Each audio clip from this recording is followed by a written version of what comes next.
Hello, I'm Wenzhi Zhang, who majored in international business. Today, I would like to use the advantages and costs of internalization to discuss Microsoft's acquisition of Nokia. This presentation has 4 parts: introduction, case analysis, conclusion, and references. First, I will introduce the case briefly. On April 25, 2014, Microsoft announced that the acquisition of devices and service part of Nokia has been completed, which means Nokia's mobile phone business would be known as Microsoft Mobile since then.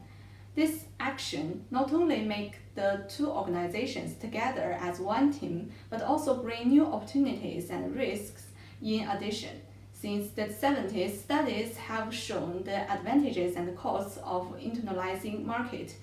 Now, I would like to use the advantages and costs of internalization to analyze whether Microsoft's acquisition of Nokia is a good strategy or not. Now, it comes to the case analyze part. Buckley and Casson mentioned 5 advantages of internalizing a market according to the internalization theory, and I would like to analyze 3 of them individually. First, the coordination of multi-stage process in which time lag exists, but future markets are lacking.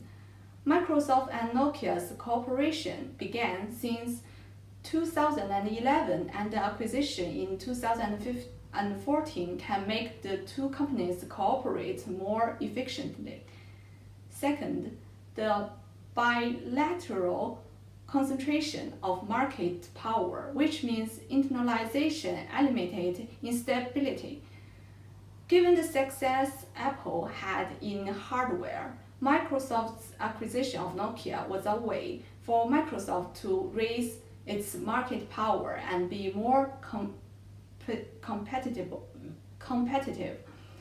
Second, the buyer uncertainty removed.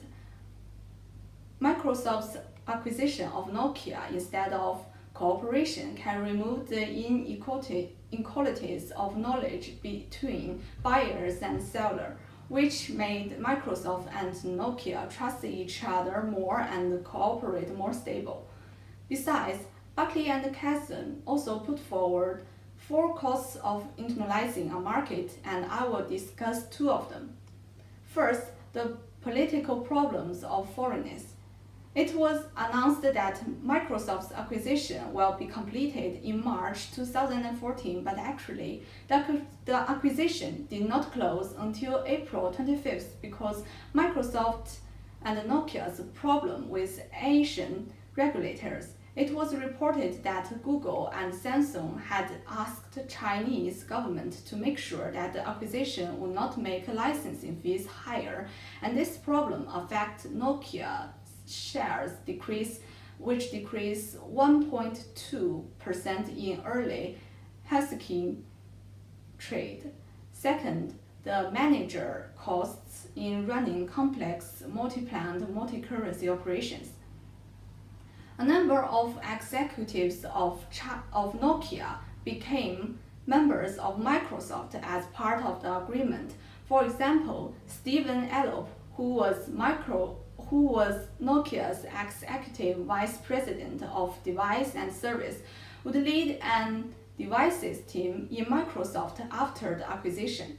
This would cause an increasing in management cost due to the complicated operations.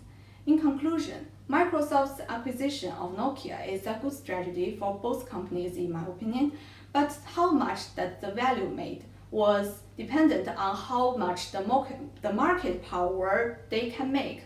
Also, multinational companies should take the costs into account during the internalization. And here are the references I use. Thank you for watching.